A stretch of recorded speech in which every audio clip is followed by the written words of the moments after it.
ప్రాంగణంలో ఉన్నటువంటి ప్రతి ఒక్కరికి నమస్కారం. ముందుగా ఒక మాట, నా ముందు నా వెనుక దశాబ్దాల చరిత్ర కలిగినటువంటి తెలుగుదేశం పార్టీ నాయకులు కార్యకర్తలు ఉన్నారు. మీ చరిత్రతో పోల్చుకుంటే, మీరు తెలుగుదేశం పార్టీకి చేసిన సేవలతో పోల్చుకుంటే నేను మీ అందరికంటే చాలా జూనియర్ని.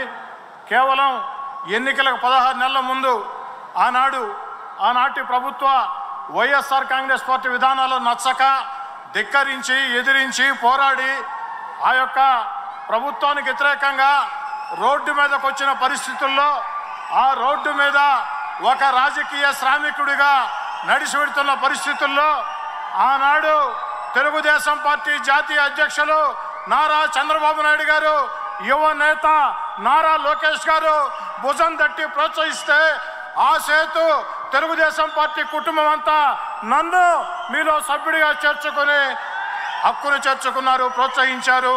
నన్ను ప్రోత్సహించిన ప్రతి ఒక్కరికి, నాకంటే వయసులో పెద్దవాళ్ళైనా ప్రతి కార్యకర్తకి, ప్రతి నాయకుడికి కాళ్ళకి దండం పెట్టి ధన్యవాదాలు చెప్తూ ఉన్నా.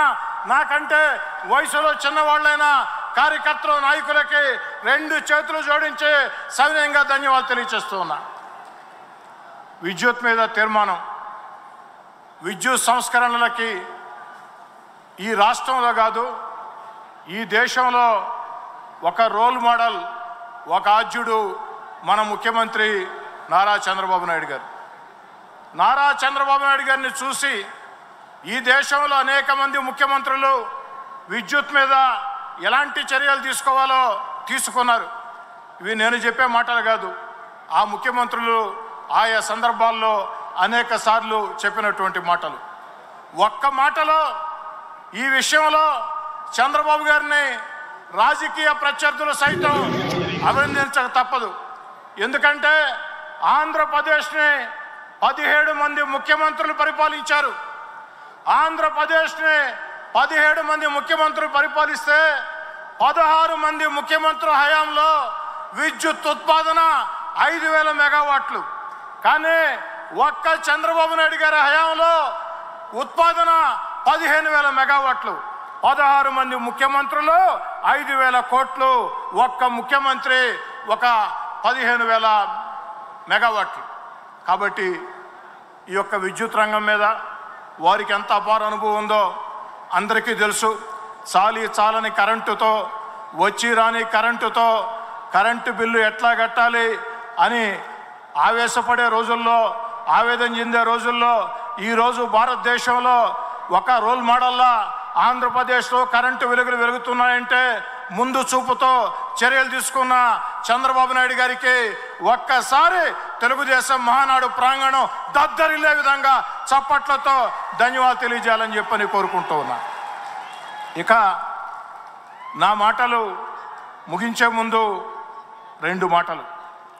ఒకటి, ఈరోజు మన ముఖ్యమంత్రి చంద్రబాబు నాయుడు గారు గత వైఎస్ఆర్ కాంగ్రెస్ పార్టీ విధానాలతో సర్వనాశనం అయిపోయిన ఆంధ్రప్రదేశ్, గత పాలకుల దుర్మార్గాలతో సర్వనాశనమైన ఆంధ్రప్రదేశ్ ఈరోజు చంద్రబాబు నాయుడు గారు కాకుండా వేరే వారు ముఖ్యమంత్రిగా ఉంటే కనీసం రాష్ట్రాన్ని నడిపించే పరిస్థితి లేదు, జీతాలు కూడా ఉద్యోగస్తులకు ఇచ్చే పరిస్థితి లేదు. కానీ తన అపార అనుభవంతో, తన బ్రాండ్ ఇమేజ్తో ఈ వయసులో కూడా చంద్రబాబు నాయుడు గారు ఈ రాష్ట్రం కోసం అహరహం శ్రమిస్తూ ఈరోజు రాష్ట్రంలో సంక్షేమాన్ని కొనసాగిస్తూ, అభివృద్ధి పథకాలని కొనసాగిస్తూ, మరో పక్క రాష్ట్రం లోటు బడ్జెట్లో ఉన్న ఎన్నికల్లో ఇచ్చిన హామీలు ఒక్కొక్కటి నెరవేర్చుకుంటూ వస్తూ ప్రపంచంలో రాజధాని లేని రాష్ట్రం ఆంధ్రప్రదేశ్. అలాంటి ఆంధ్రప్రదేశ్కి అద్భుతమైన రాజధాని ఆంధ్రప్రదేశ్కి అమరావతి నిర్మిస్తూ ఆంధ్రప్రదేశ్ దిశ మార్చే పోలవరం పరుగులు పెట్టిస్తూ అన్నిటికీ మించి మన బిడ్డలకు ఉద్యోగాల కోసం అంతర్జాతీయ స్థాయిలో పెట్టుబడులు ఆకర్షిస్తూ రాష్ట్రాన్ని ముందుకు తీసుకుని పోతున్నారు. వారి స్ఫూర్తిగా ప్రతి ఒక్క నాయకుడు, కార్యకర్త కష్టపడాలని, ఈ యొక్క వేదిక మీద నుంచి పార్టీ జాతీయ అధ్యక్షులు చంద్రబాబు నాయుడు గారికి నా వినయపూర్వక అభ్యర్థన. చంద్రబాబు నాయుడు గారు, మీరు టార్గెట్ 29 ఇచ్చారు, 2029 టార్గెట్. మేము సిద్ధం టార్గెట్కి. కానీ 2029 ఎన్నికల టార్గెట్ అప్పచెప్పిన మీరు ఈ యొక్క రాష్ట్రమే కాదు, ప్రపంచంలో ఉండే తెలుగు వాళ్ళు లేదా తెలుగుదేశం పార్టీ నాయకులు కార్యకర్తల ఆకాంక్షను కూడా మీరు నెరవేర్చాలా, ఆకాంక్షను కూడా మీరు గుర్తించాలా. ఈరోజు ఒక ఆంధ్రప్రదేశే కాదు, ప్రపంచంలో ఉండే తెలుగుదేశం పార్టీ కార్యకర్తల అభిమానులు ఆకాంక్ష నారా లోకేష్ గారు తెలుగుదేశం పార్టీలో కార్యనిర్వాహక పాత్ర పోషించాలా, కార్యనిర్వాహక పాత్ర పోషించాలా.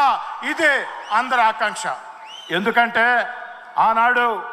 ఆనాటి పాలకుల దుర్మార్గాలకి రాష్ట్రమే భయపడిన రోజుల్లో, దేశమే ఘోరంగా ఇంత భయంకరంగా ఆంధ్రప్రదేశ్ ఉండే రోజుల్లో ఒక వ్యక్తి మాట తప్పకుండా, మడమ తిప్పకుండా నిర్బంధాలు, నిషేధాజ్ఞలు, లాఠీలు, తుపాకులు, రౌడీజం దేన్ని లెక్క చేయకుండా నేనున్నా మీకోసమని యువగళం పాదయాత్రతో తెలుగుదేశం పార్టీ కార్యకర్తల భుజం తట్టి వీధుల్లోకి తీసుకొని వచ్చి ప్రజలకి ఒక భరోసా ఇచ్చాడు.